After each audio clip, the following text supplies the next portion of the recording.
नमस्कार बच्चों, आप सबका आज के इस लेक्चर में स्वागत है। बच्चों आज के इस वीडियो लेक्चर में हम कक्षा 8 के चैप्टर नंबर 4 को डिस्कस करेंगे। इस चैप्टर का नाम है पदार्थ, धातु और अधातु। इस चैप्टर के जो मुख्य टॉपिक रहेंगे बच्चों वो कौन होंगे? धातु और अधातु क्या होते हैं, धातु और अधातुओं के भौतिक और रासायनिक, और इसके साथ इन दोनों के ही जो विभिन्न क्षेत्रों में जो उपयोग होते हैं उनके बारे में भी डिस्कस करेंगे। बच्चों आइए इस चैप्टर को डिस्कस करते हैं। हाँ, ध्यान रहे पूरे लेक्चर में आपको मेरे साथ बना रहना है ताकि कोई भी टॉपिक छूट न जाए। चलो स्टार्ट करते हैं। बच्चों जैसा कि आप जानते हैं, मानव को अब तक 118 तत्वों का ज्ञान। कितने तत्वों का ज्ञान है? 118 तत्वों का। और हमारी पृथ्वी के ऊपर जो भी पदार्थ है, कैसा भी पदार्थ, ठोस है, द्रव है, गैस है, सजीव है, निर्जीव है, सभी के सभी इन 118 तत्वों से मिलकर बने हुए हैं। और इन्हीं 118 जो तत्व हैं इनको हम दो वर्गों में बांटते हैं। एक वर्ग है धातु, दूसरा है अधातु। यानी कुछ तत्व धातुएं हैं तो कुछ तत्व कौन है? अधातुएं हैं।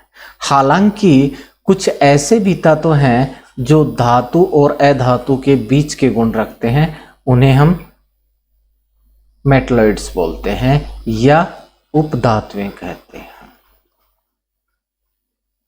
ठीक है बच्चों, तो ये तत्व कितने वर्गों में बांटती हैं हम? धातुएं, अधातुएं और उपधातुओं में। लेकिन हमारा आज का टॉपिक रहेगा धातु और अधातु को डिस्कस करना। बच्चों अक्सर आपने बहुत सारे पदार्थों के नाम सुने होंगे।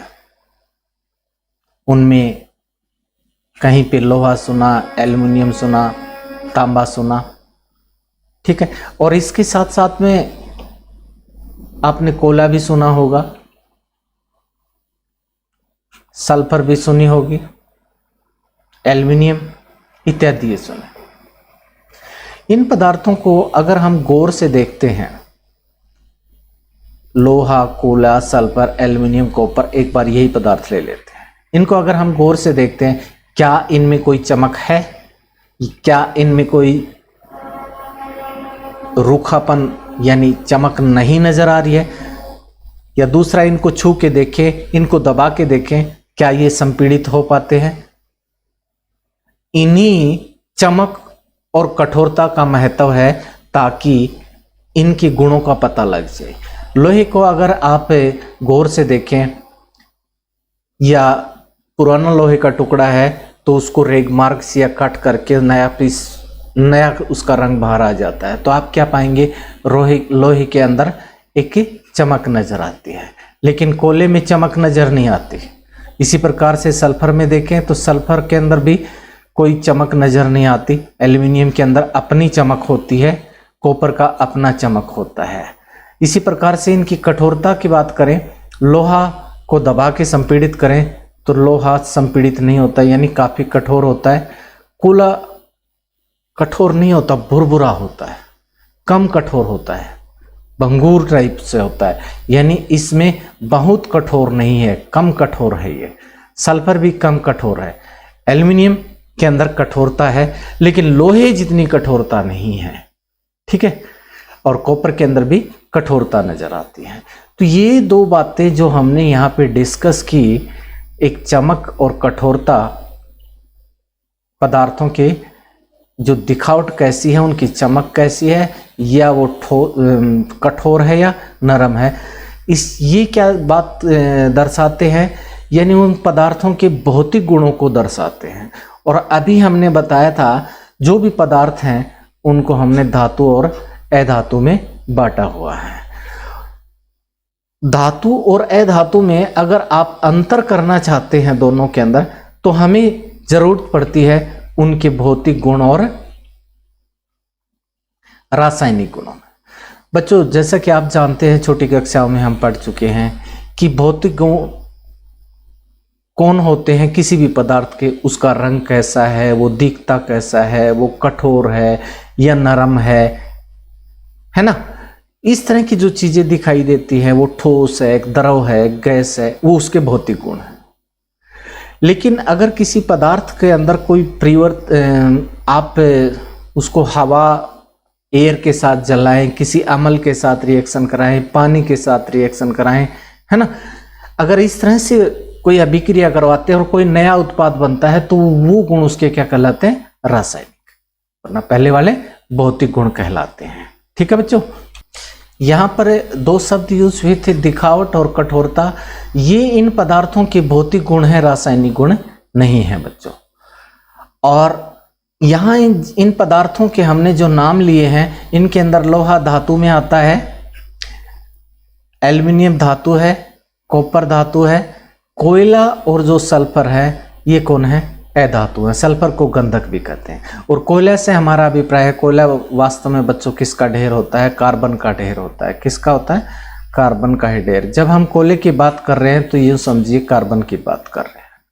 धातुएं क्या होती हैं, अधातुएं क्या होती हैं, इनको कैसे डिफाइन करें, इससे पहले हम धातु और अधातु के कुछ एक एग्जांपल्स के बारे में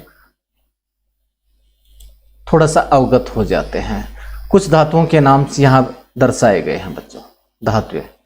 यहां पे पहली जो धातु आपको नजर आ रही है, लोहा है। यहां पे मैंने धातु का नाम लिखा हुआ है, उसके बाद उसका सिंबल लिखा हुआ है। उसका क्या लिखा हुआ है? संकेत लिखा हुआ है। तो लोहे को आयरन भी बोलते हैं। लोहे का संकेत कौन है? एफ ही है बच्चों। दूसरी है, दूसरे नंबर पे तांबा। तांबे को आप कॉपर भी कहते हैं। तांबे का संकेत कौन है? Cu है। संकेत या सिंबल कुछ भी बोले आप। तीसरा नंबर का है एल्यूमिनियम। एल्यूमिनियम का संकेत बनता है Al। चौथे नंबर पे है पारा, इसका सिंबल है Hg। फिर पांचवें नंबर पे एग्जाम्पल के तौर पे लिया हुआ है सोना, गोल्ड, इसका सिंबल है Au। साथ साथ याद करते रहें। छठा है चांदी या सिल्वर, इसका सिंबल बनता है Ag। ए बड़ा है, जी छोटा है। इसी तरह से ऊपर सोने के अंदर गोल्ड की बात की, यहाँ पे ए कैपिटल में है, यू स्मॉल लेटर में है। अगला एग्जांपल लिया है sodium, sodium Na। Potassium, potassium है, इसका सिंबल बनता है K। नेक्स्ट एग्जांपल बनता है कैल्शियम। कैल्शियम का सिंबल है Ca। याद रहे, गलती ना करें, कैल्शियम शब्द सोचकर K सिंबल मत याद करना, यानी इसका संकेत K मत याद करना, Ca होता है। नेक्स्ट मैग्नीशियम है। मैग्नीशियम का सिंबल होता है बच्चों Mg, कैपिटल में M और स्मॉल लेटर में G। इसी प्रकार से यहाँ पर कुछ अधातुओं के भी हमने नाम लिखे हुए हैं। पहली है कार्बन, कार्बन है C। हाँ बच्चों, एक मिनट के लिए, कहीं पे कोला शब्द आता है, कहीं पे ग्रेफाइट शब्द आता है, कहीं पे डायमंड शब्द आता है, कहीं पे काजल शब्द आता है। तो यूं समझिए हम किसकी बात कर रहे हैं? कार्बन। अगर कोला बोला तो कार्बन है, डायमंड बोला यानी हीरा बोला, ग्रेफाइट बोला, ये सारे कौन है? कार्बन के ढेर हैं। तो हम कार्बन बोलेंगे। कार्बन का सिंबल बनता है C। और दूसरा सल्फर, सल्फर को गंधक भी बोलते हैं, इसका सिंबल है कैपिटल में S। तीसरा है ऑक्सीजन, ऑक्सीजन का सिंबल है O। फिर है फोर्थ है नाइट्रोजन, नाइट्रोजन का सिंबल है N। फिर क्लोरीन, क्लोरीन का सिंबल है Cl। और फिर है जी 6 नंबर पे ब्रोमीन, Br, कैपिटल में B, स्मॉल में R। और नेक्स्ट वन है आयोडीन, आयोडीन का सिंबल है I। और फिर हमने एक एग्जांपल और लिया हाइड्रोजन, हाइड्रोजन का सिंबल है कैपिटल में H। बच्चों, ये कुछ धातुएं और कुछ अधातुओं के हमने एग्जाम्पल आपके सामने रखे हैं। आपको ये अच्छी तरह से याद कर लेना है। 6th क्लास से लेके 10th क्लास तक ये एग्जाम्पल बार बार आपके सामने आएंगे साइंस की बुक के अंदर, तो इसलिए आज ही इनको लर्न कर लें। हाँ बच्चों, कई बार लिखा हुआ आता है ऑक्सीजन गैस और उसका फॉर्मूला लिखा होता है O2, और जबकि यहां पर ऑक्सीजन का सिंबल आया है O। बच्चों ये है एलिमेंट की फॉर्म में, तत्व की फॉर्म में। ऑक्सीजन जब एलिमेंट की फॉर्म में होता है, तत्व के रूप में होता है, तो O होता है, और O2 लिखते हैं तो वो ऑक्सीजन गैस है, वो एक यौगिक के रूप में है, तब O2 आता है। इसी तरह से जब नाइट्रोजन गैस होती है बच्चों, नाइट्रोजन गैस है, एक यौगिक के रूप में है, तो इसका सिंबल न होके, इसका संकेत न होके फार्मूला बोला जाएगा और वो होगा N2। यहां पर नाइट्रोजन का ये संकेत है, यहां नाइट्रोजन का फार्मूला है, क्योंकि यौगिक के केस में या कंपाउंड के केस में फार्मूला शब्द यूज किया जाता है, और जब कोई एलिमेंट आता है, कोई तत्व आता है, उसके केस में हम फार्मूला शब्द यूज नहीं करके सिंबल या संकेत करते हैं। तो नाइट्रोजन का सिंबल N है, नाइट्रोजन गैस का NO2 है। इसी प्रकार से क्लोरीन जो गैस होती है, क्लोरीन गैस का फार्मूला बनता है बच्चों Cl2, और ब्रोमीन भी एक अधातु है, लेकिन ये द्रव अवस्था में होता है, तो इसलिए गैस अवस्था में नहीं, इसे आमतौर पे ब्रोमीन जल बोला जाता है या ब्रोमीन वाटर बोला जाता है। इसका फार्मूला बनता है Br2।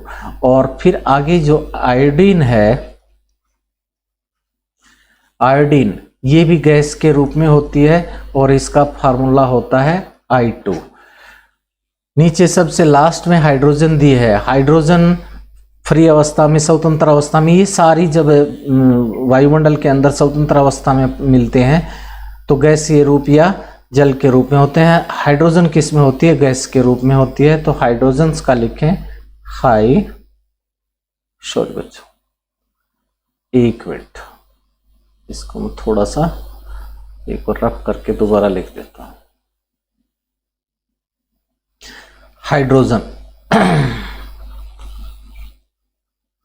हाइड्रोजन किसके रूप में होती है? H2 के रूप में। ये हाइड्रोजन, यानी हाइड्रोजन हुई, यहां पर दिखा देता हूं, H2 के रूप। H2 और H, इन दोनों में क्या है? ये हाइड्रोजन गैस है, ये हाइड्रोजन का एलिमेंट है। ये O2 ऑक्सीजन गैस है, और ये O कौन है? ऑक्सीजन तत्व का सिंबल है। इसी प्रकार से ये N2 नाइट्रोजन गैस है, और ये कौन है? ये कौन है? नाइट्रोजन का तत्व है। क्लोरीन गैस है, ये क्लोरीन नामक तत्व है। ये ब्रोमीन वाटर है, और ये ब्रोमीन का एलिमेंट है। इसी तरह से ये आयोडीन गैस है, और ये कौन है? आयोडीन का एलिमेंट को दर्शाता है। हाइड्रोजन गैस को दर्शाता है H2, हाइड्रोजन के तत्व को दर्शाता है H। ये कुछ धातु और अधातु थे बच्चों। लेकिन नाउ क्वेश्चन ये अराइज होता है हमारे चैप्टर के अनुसार, धातुएं होती क्या हैं, है ना बच्चों? तो इस परिभाषा को हम कैसे क्लियर कर सकते हैं? इसके दो तरीके हैं। एक तो इनके भौतिक गुणों को, रासायनिक गुणों को देखकर हम, इनके भौतिक गुण कौन कौन से हैं, इनके रासायनिक गुण कौन कौन से हैं, अगर उनका हमें पता लग जाए और उसके आधार पे कर सकते हैं। लेकिन एक सबसे जो बेटर और जो लेटेस्ट तरीका है, किसी भी एलिमेंट को हमें धातु या अधातु में बताना है। दूसरे शब्दों में कोई तत्व धातु है या अधातु, इसका कैसे पता लगता है? जब धातु और अधातु आपस में अभिक्रियाएं करती हैं, एक दूसरे से मिलकर नया यौगिक बनाते हैं, तो क्या होता है कि धातुएं इलेक्ट्रॉन छोड़ती हैं और अधात्वी उन इलेक्ट्रॉन को ग्रहण कर लेंगे। और धात्वी क्या करती हैं बच्चों, जो धात्वें होती हैं इलेक्ट्रॉन को खोकर किसका निर्माण करते हैं, धन आयन का। किसका, धन आयन का निर्माण करती हैं। और अधात्वें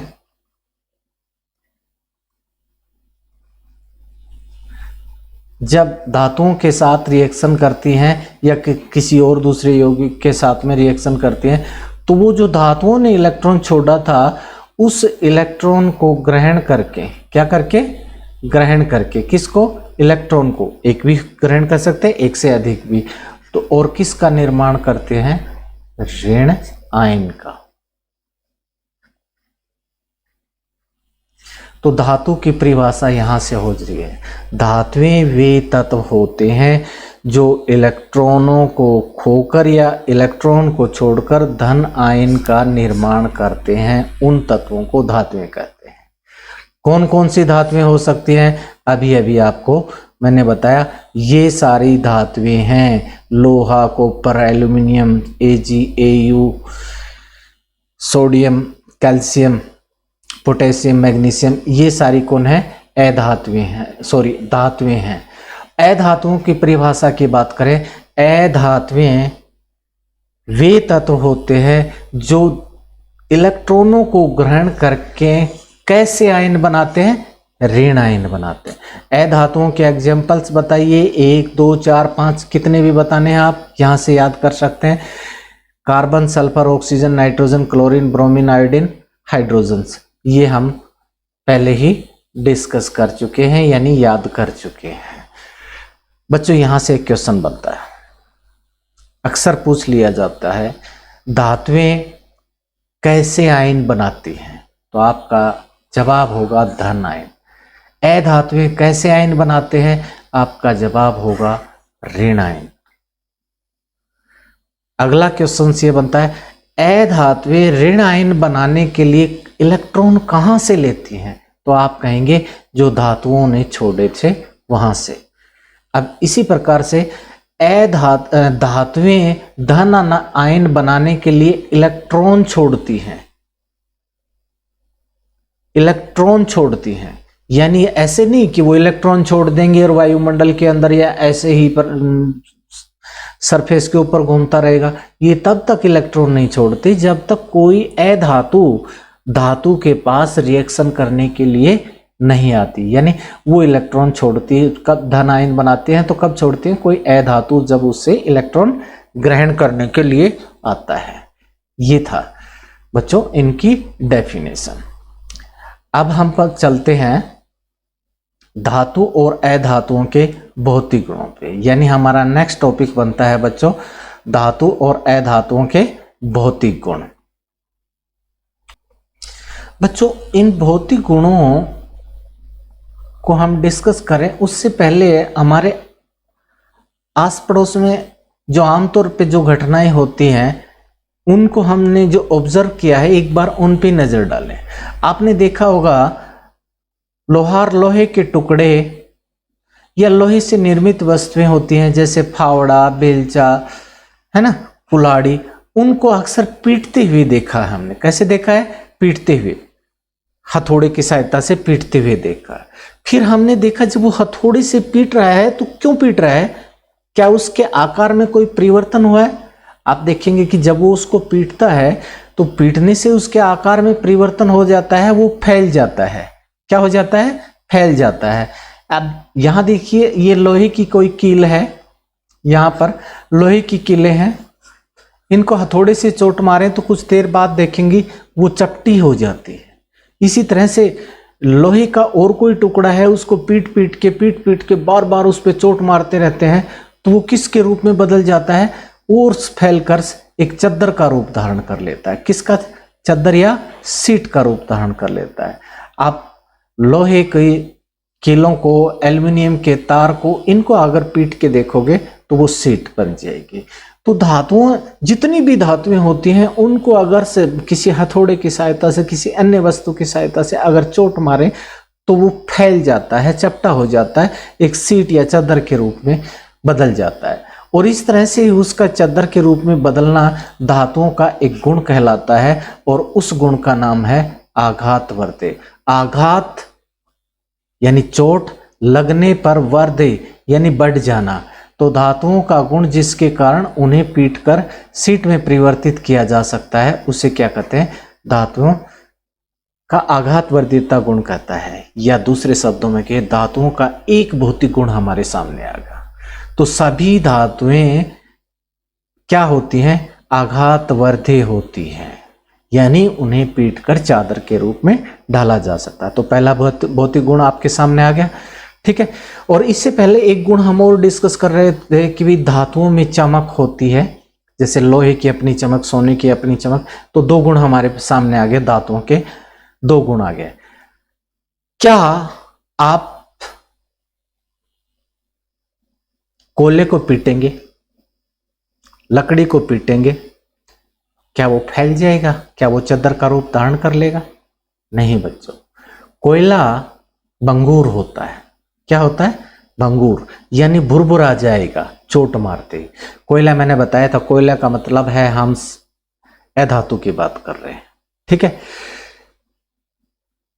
प्लास्टिक शब्द आता है तो भी अधातु की बात करते हैं, क्योंकि प्लास्टिक के बनने के लिए कार्बन, हाइड्रोजन और ऑक्सीजन, ये तीनों ही अधातुएं होती हैं। कार्बन, हाइड्रोजन और ऑक्सीजन, प्लास्टिक इन तत्वों से बने होते हैं। लकड़ी के अंदर भी यही तीनों होते हैं, कार्बन, हाइड्रोजन और ऑक्सीजन। यानी लकड़ी, प्लास्टिक, कोयला इत्यादि, इनको आप पीटेंगे तो वो फैलेंगे नहीं, क्या है? वो भंगूर होते हैं। यानी यहां पर से अधातुओं का भी एक गुण हमारे सामने आ गया, अधातुएं आघात वर्धे नहीं होती। अब एक दूसरी ऑब्जर्वेशन पे नजर डालते हैं बच्चों। किस पे डालते हैं? दूसरी ऑब्जर्वेशन। अक्सर हमारे किचन के अंदर जब भी कोई सब्जी, चाय, या ये कहिए कि कोई भी खाने योग्य व्यंजन बन रहा है, तो किसी बर्तन के अंदर बनाया जाता है, और वो बर्तन धातु का होता है। वो किसका हो सकता है? लोहे का हो सकता है, एल्युमिनियम का हो सकता है, ठीक है ना। इस तरह से, या कॉपर का हो सकता है, या इनके मिश्रण से बनी किसी मिश्र धातु का हो सकता है। तो उस बर्तन को हम से फ्लेम पे, ज्वाला पे रखते हैं, तो उसके अंदर जो भी सब्जी, पानी, दूध जो भी गर्म हो रहा है वो गर्म हो जाता है। इसका मतलब नीचे से उष्मा उस बर्तन से होके हमारे खाने योग्य जो पदार्थ हैं उसके अंदर पहुंच जाते हैं। तो सीधी सी बात क्या हुई? वो जो बर्तन है वो उष्मा का कौन है? चालक है। कौन है? उष्मा का चालक है। लेकिन पिछली कक्षाओं में हम डिस्कस कर चुके हैं कि उसका जो हैंडल होता है, जो खाना बनाने का जो बर्तन होता है, उसका हैंडल कौन होता है? प्लास्टिक या लकड़ी का हत्थे से बना होता है। किससे बनाता है? प्लास्टिक या लकड़ी के हत्थे से बना होता है। और वहां से हम पकड़ते हैं तो वो हमें गर्मी महसूस नहीं होती। इट मीन्स प्लास्टिक या लकड़ी कौन है? उष्मा की कुचालक है। कौन है? कुचालक है। तो यहां से एक गुण और हमारे सामने आया, धातुएं उष्मा की चालक होती हैं और अधातुएं उष्मा की कौन होती हैं? कुचालक होती हैं। आगे फिर कई बार हमने देखा होगा, हमारे घर में बिजली की सप्लाई बाधित हो जाती है, या हमारे घर, हमने नया घर बनाया है तो उसमें बिजली के तारों का जाल बिछाना है ताकि हमारे अलग अलग उपकरणों तक बिजली की सप्लाई पहुंच सके। जब हमारा फैन चलाना है, फैन चले, लाइट जलानी है, तो उसके लिए भी बिजली के वायर लगाते हैं, ठीक है। तो इस दौरान हमने जो बिजली का जो काम करने वाला व्यक्ति होता है, जो विद्युत कर्मी होता है, वो अक्सर दो युक्तियां, दो उपकरण साथ में लिए होता है। या उसके हाथ में एक पेचकस होता है या प्लास होता है, और पेचकस का भी हत्था आपने देखा होगा प्लास्टिक का होता है, और प्लास का हत्था भी कौन होता है? प्लास्टिक का होता है। पेचकस किस लिए? बिजली का काम करेगा, तब से वहां जो पेच होंगे उनको खोलेगा। प्लास किसका होता है? बिजली के तारों को आपस में जोड़ने में मदद करता है। अगर बिजली के तारों को अपने हमारे हाथ से छू लें तो हमें करंट का झटका लग जाएगा, ठीक है। लेकिन पेचकस या प्लास की मदद लेते हैं तो हम झटका महसूस नहीं कर पाते, क्योंकि पेचकस और प्लास के जो सिरे होते हैं उन सिरों के ऊपर कौन होता है, प्लास्टिक है, और प्लास्टिक से करंट नहीं है। यहां क्या दर्शित होता है कि अगला हिस्सा तो लोहे का है या धातु का कहेंगे, पिछला हिस्सा प्लास्टिक कौन है, एक अधातु है। तो यहां से एक नई बात निकल के आती है कि जो प्लास्टिक अधातुओं से बना हुआ है, तो यहां से नई बात क्या निकल के आती है कि धातुएं विद्युत की चालक हैं। क्या है, धातुएं विद्युत की चालक हैं और अधातुएं विद्युत की कुचालक। तो इन दोनों बातों को डिस्कस करने पे हमने क्या पाया, धातुएं ऊष्मा किसकी, ऊष्मा और विद्युत इन दोनों की क्या है, चालक है। जबकि अधातुएं ऊष्मा और विद्युत की कुचालक है। आपसे एक क्वेश्चन किया जाए, कोई पूछे क्या गंधक और कोला ऊष्मा के चालक हैं, आप कहेंगे गंधक और कोला ऊष्मा के चालक नहीं, कुचालक हैं, क्योंकि ये अधातु है। ठीक है। और आपसे क्वेश्चन किया जाए, अक्सर विद्युत के तार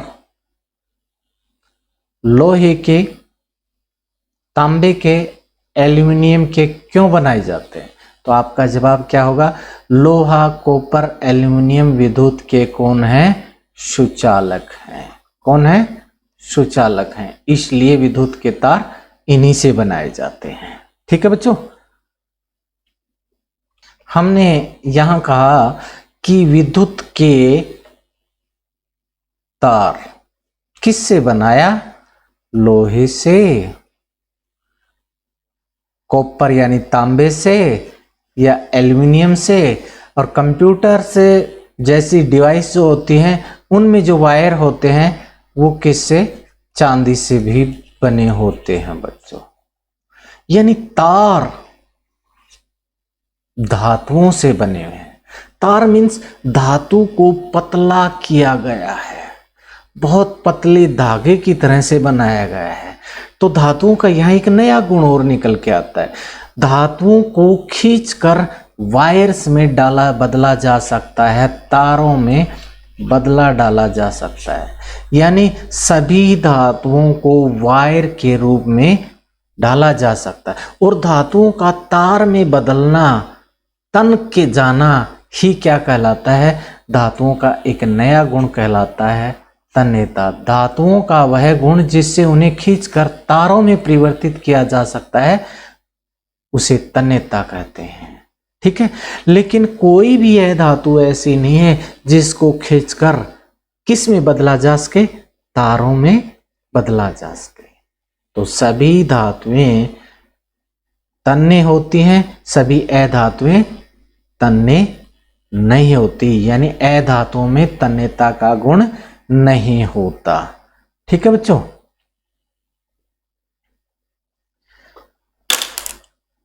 सॉरी बच्चों, मेरा पेन गिरा, एक आवाज आई। अगर मैं सिक्का उठा के यहां टेबल पे छोड़ता हूं तो भी एक आवाज आई। स्टील का बर्तन गिराता हूं तो भी एक आवाज आती। क्या सभी आवाजें सेम हैं? नहीं, अलग अलग होंगी। लोहे का बर्तन गिरता है, उसकी आवाज अलग होगी। तांबे का बर्तन गिरता है, उसकी आवाज अलग होगी। लेकिन एक ध्वनि सी होगी, एक सुर सा होगा, संगीत सा होगा। और यही जो सुर होते हैं उनके धातुओं का एक नए गुण, धातुओं में एक नया गुण प्रदान करते हैं। तो सभी जो धातुएं होती हैं, जब उनको किसी वस्तु से टकराया जाता है तो एक रिंगिंग साउंड पैदा होती है, कि निनाद ध्वनि पैदा होती है। कैसी साउंड? रिंगिंग या निनाद ध्वनि पैदा होती है। और इसी गुण के कारण सभी धातुएं क्या होती हैं, ध्वनि उत्पन्न करने वाली हैं। इसका मतलब सभी धातुएं धावनिक हैं। धातुओं का एक और अलग भौतिक गुण आ चुका है हमारे सामने। तो सभी धातुओं के अंदर ध्वनि उत्पन्न करने की क्षमता होती है, या दूसरे शब्दों में कहिए सभी धातुएं धावनिक होती हैं। लेकिन इसके अलावा जो अधातुएं होती हैं वे धावनिक नहीं होती। तो हमने अब तक धातु और अधातुओं के कुछ भौतिक गुण किए। उनमें कठोरता, चमकीलापन, आघातवर्धे, तन्ने, धात्वी, ऊष्मा, विद्युत के चालक, ये कुछ गुण आपके सामने आए। ठीक है बच्चों, तो इन्हीं गुणों को एक बार मैं समराइज करके आपके सामने प्रदर्शित करूं। यहां देखिए,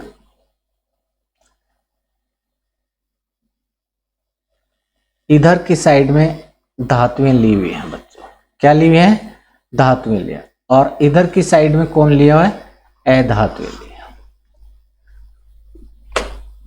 यहां पर कुछ भौतिक गुण लिखे हुए हैं, कठोर या कठोरता, चमक या दिखावट, आघातवर्धे या आघातवर्धेता, तने या तनेता, ऊष्मा और विद्युत का चालक या कुचालकपन, धात्विक धावनिक गुण और अवस्था।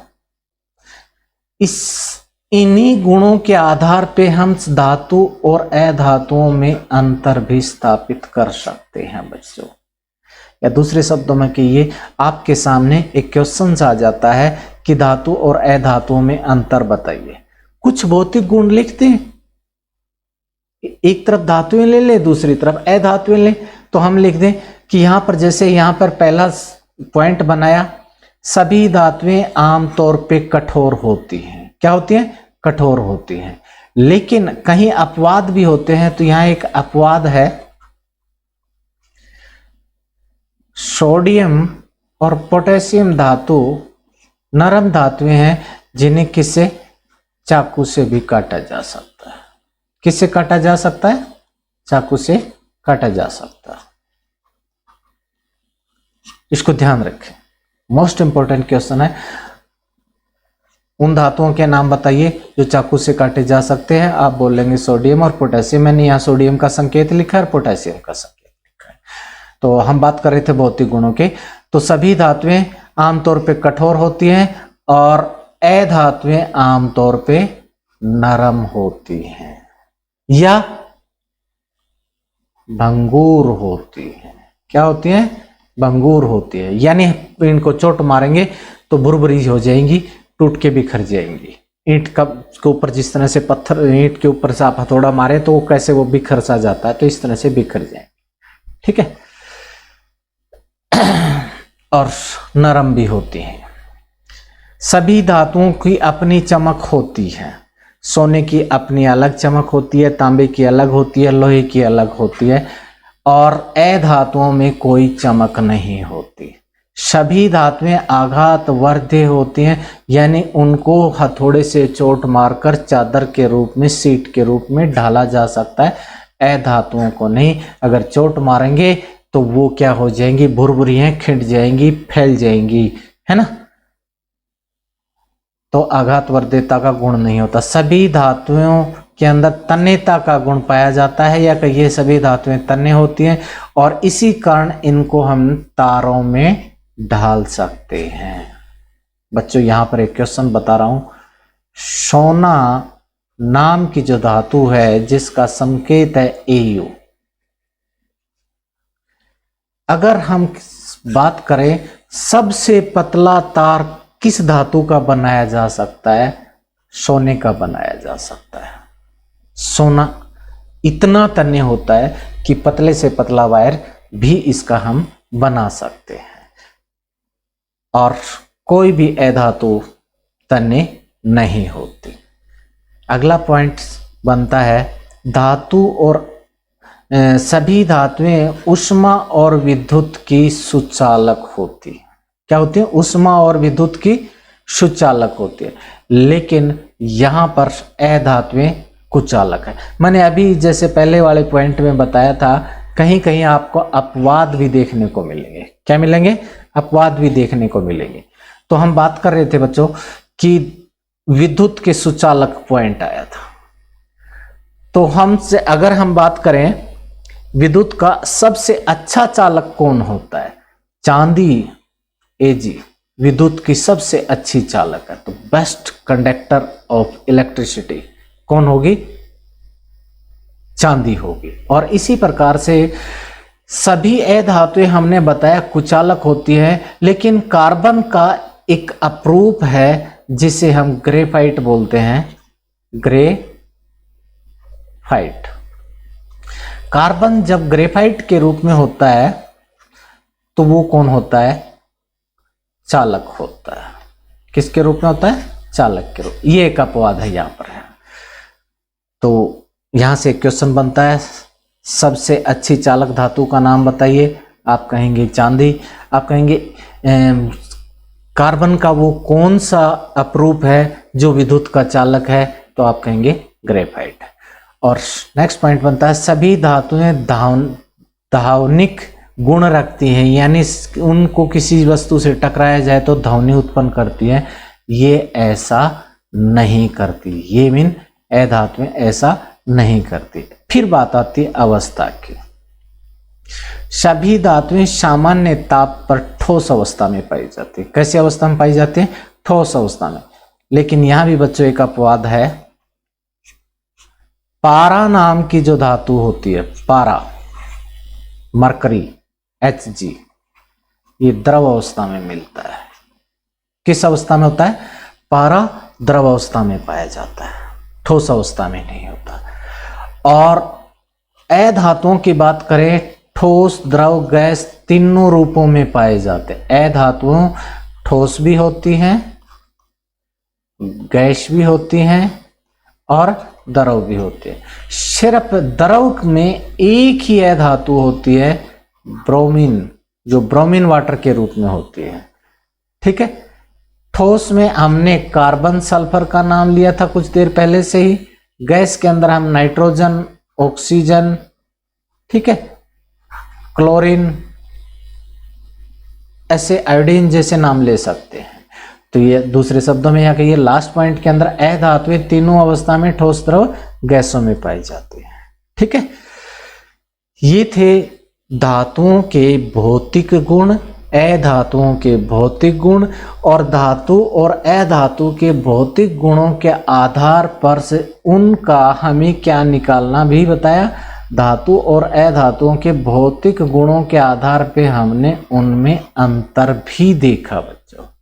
आप इसको किसी भी रूप में ढालकर कैसे भी से छोटा बड़ा जो भी क्वेश्चन है वो आप यहां से तैयार कर सकते बच्चों। अब तक हम धातु और अधातुओं की परिभाषा, धातु और अधातुओं में भौतिक गुणों के आधार पे उनके अंतर, वे दोनों के भौतिक गुण कौन कौन से हैं, ये हम इस चैप्टर में डिस्कस कर चुके हैं।